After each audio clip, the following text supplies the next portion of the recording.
everyone! Good evening po sa ating lahat at kamusta kayo? Alright, so nung kahapon, nung kagabi, hindi tayo nakapag-live, because of our Wi-Fi connection is walang data. Okay? Kaya ngayon ay makapagbasa ulit tayo ng Bible. Alright. Hindi naman tayo nakapaglagpas. Kumbaga, ituloy lang natin yung binasa natin kahapon na dapat ay mag-live tayo. Pero, nga, ang hirap ng connection, pati yung data. Sobrang hirap. Pero, salamat sa Panginoon dahil tuloy-tuloy pa rin. Okay, hoping and praying na maging blessing ito sa atin. Okay, for our spiritual growth. Okay, at salamat sa mga patuloy na sumusuporta. Okay, nag-share, nag-like. Very much appreciated. Alright, so ngayon ay nasa Matthew chapter 26 na tayo. Okay, verse 14 to 16. Alright. Okay, ang title pala ng ating babasahin, okay, nasa description. Na ipagkasundo si Judas sa pagkakanulo kay Jesus. Alright? So, basahin natin na sa verse 14 hanggang 16. So, 3 verses lang ito. Alright? Kaya, unti-untihin natin. Okay? Napaka-kon lang ito. Napaka-simple lang. Okay? At 3 verse lang ito. Pero, meron tayong makukuhang lesson ito. Dito. Okay? Sabi dito sa verse 14, nang magkagayon, ang isa sa 12 alagad na tinatawag na Judas na taga-Cariot ay pumunta sa mga punong saserdote. Okay, so si Judas daw, si Judas, guys, ay isa siyang disipulo ng Panginoon. Okay, 12 yung disipulo ng Panginoon. Okay. Kaso yung isa doon ay si Judas, alright? Na siya ay pumunta sa mga sacerdote. Okay, at sinabi, ano sabi sa verse 15? At sinabi, ano ang ninanais niyong ibigay sa akin upang siya ay aking ipagkanulo sa inyo? Ibig sabihin ng ipagkanulo, isusumbong niya sa mga sacerdote or mga soldier. Okay, kasi ang Panginoon ay inahanap siya, alright, at gusto siyang takipin. Okay?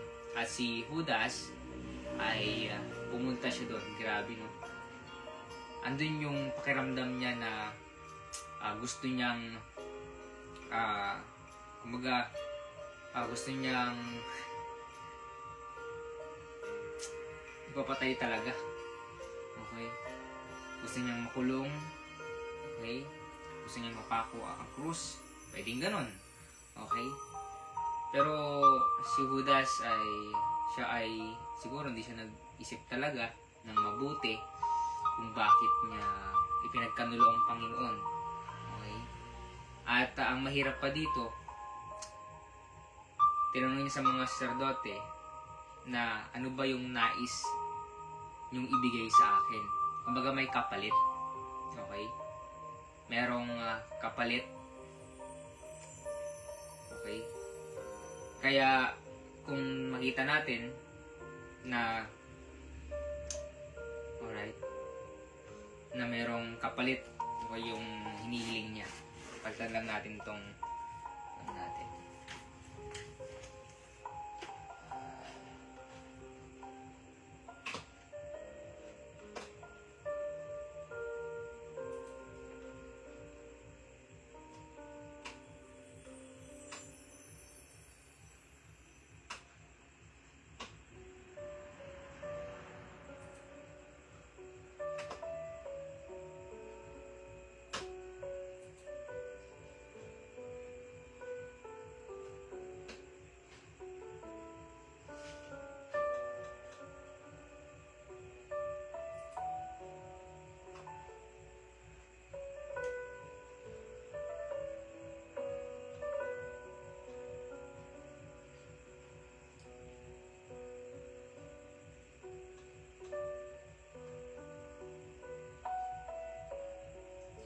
wait lang ha.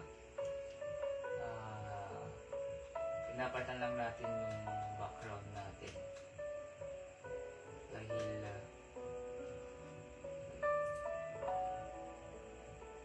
hindi siya magandang tingnan.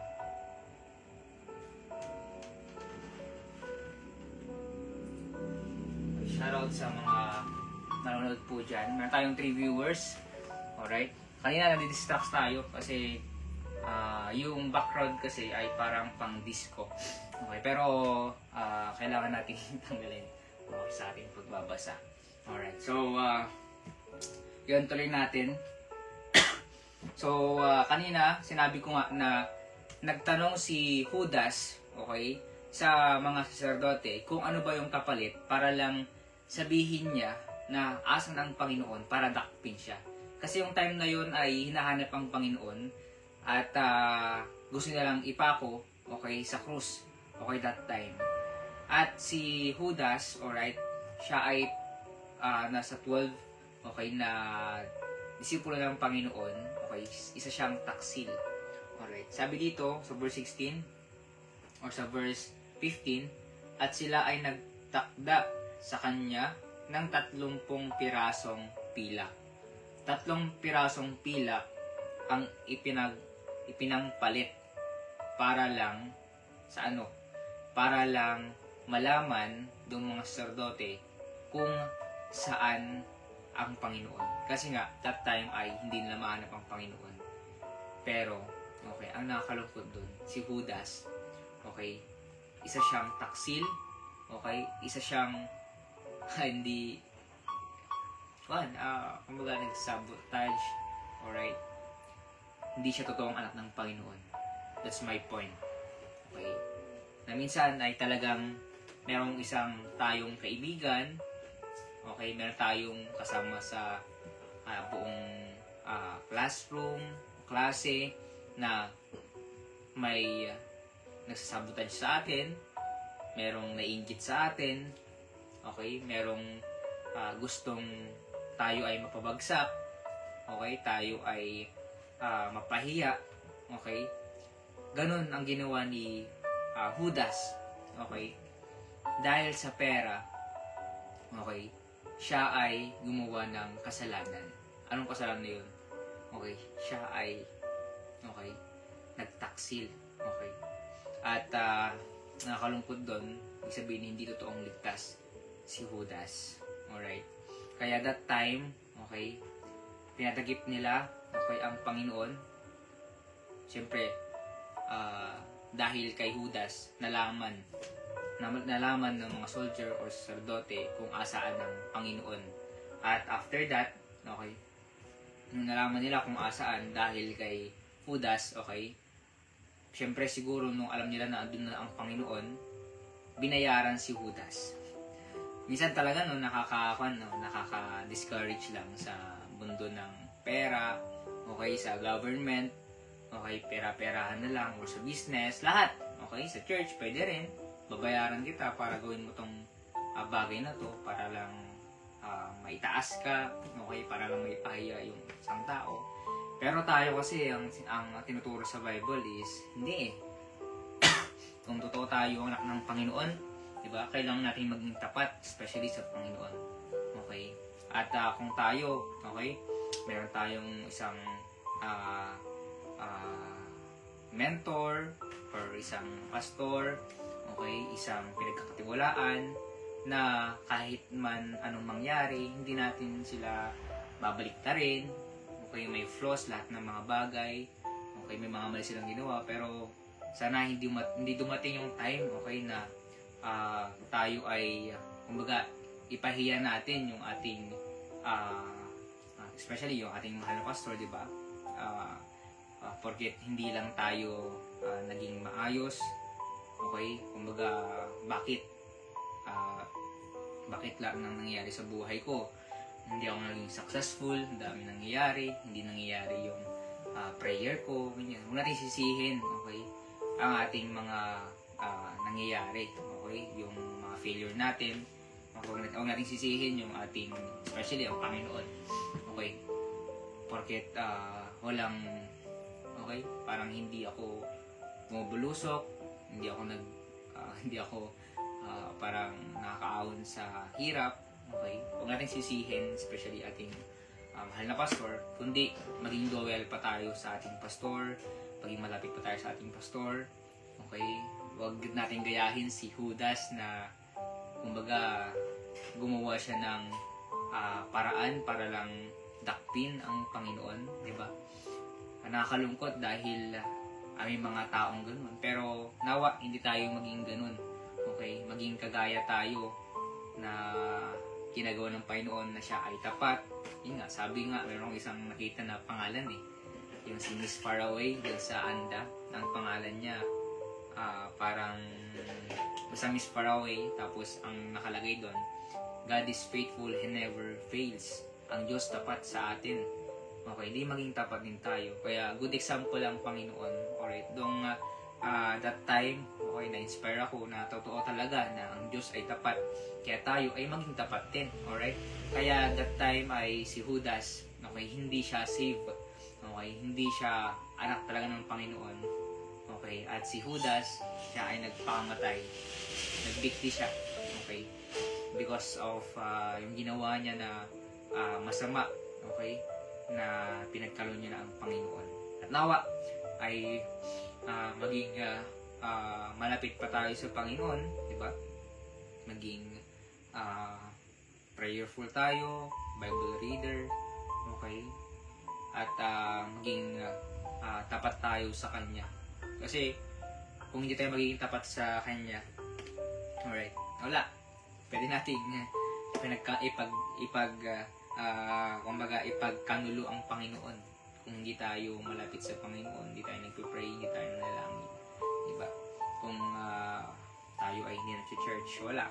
Hindi tayo talaga lalago sa pananampalataya. At pwede natin sisihin ang Panginoon. Pwede rin ating pastor, mga member. Lahat sisihin na natin at negative na yung ating iisipin. Okay? Pero nawa, para malihis yung mga negativity, okay, para hindi natin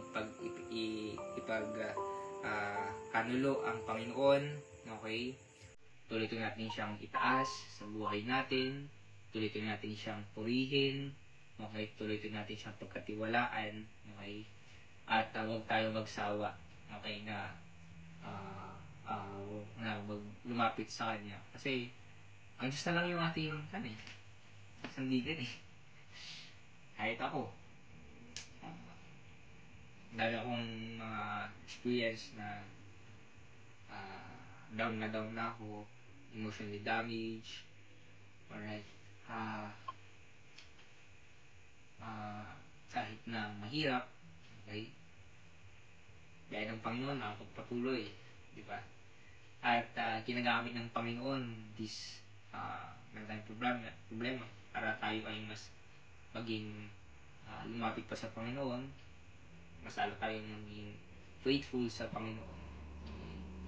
At saan mang mga problema, okay, binigay sa atin ng Panginoon yung problema, okay, para tayo ay bumagsak, okay, hindi yung gusto ng Panginoon. Para tayo ay tumibay, binigay sa atin yung problema, okay, para tayo ay, okay, mas lumakas. At binigay sa atin yung problema dahil kaya natin. Huwag natin i-compare yung problema nito, parang mas mabigat yung sa akin, mas bigat yung sa kanya. Hindi. Same lang yung ating problem. At alam ko, mayroong purpose yun kung bakit binibigay sa atin yung problema na yun or yung burden na bigat na binibigay sa atin ng Panginoon. Alright, at sabi dito sa verse 16, at mula sa oras na iyon ay naghanap siya ng pagkakataon upang pagkanulo si Jesus. Ilan yung binigay ng saserdote kay Judas nung nahuli na ang Panginoon, nadapit na ng Panginoon. Okay, para lang sa 30 pirasong pila, pinagpalit niya ng pera. So, sana hindi tayo gawin, no? Sana hindi natin magpapalit ng pera para lang pagkano lang Panginoon. Diba? At salamat Salamat dahil we have God na nagbibigay sa atin, okay, ng kalakasan. Alright. At lesson learned, alright, na tayo ay salong maging matatag, okay, maging malapit sa Panginoon. Alright, shout out kay Ramon Raquel sa mga nanood, okay. At 3 verse lang yun, pero napaka full of wisdom na, okay. At hoping and praying, okay, na ingatan tayo ng Panginoon, praying na makakapagpatuloy, okay, maging consistent, okay, patuloy natin ipag-pray yung ating content, okay, para sa Panginoon, okay, at mas lalo siyang may taas sa ating buhay. Alright, at see you on the next live. Alright, huwag niyong kalimutan na i-follow yung ating page, okay, follow ang ating YouTube channel, alright, for more content, okay, para sa ating Panginoon at para malaman ng mga tao yung kabutihan ng Panginoon at malaman ng mga tao na merong buhay na walang hanggan na which is yung langit at para malaman ng tao na possible tayong maligtas, okay, sa impyerno. Kung sino man yung isang nanonood sa atin, sa live natin, salamat, okay, pagpalain ka ng Panginoon, alright, and good night, alright, see you, okay, and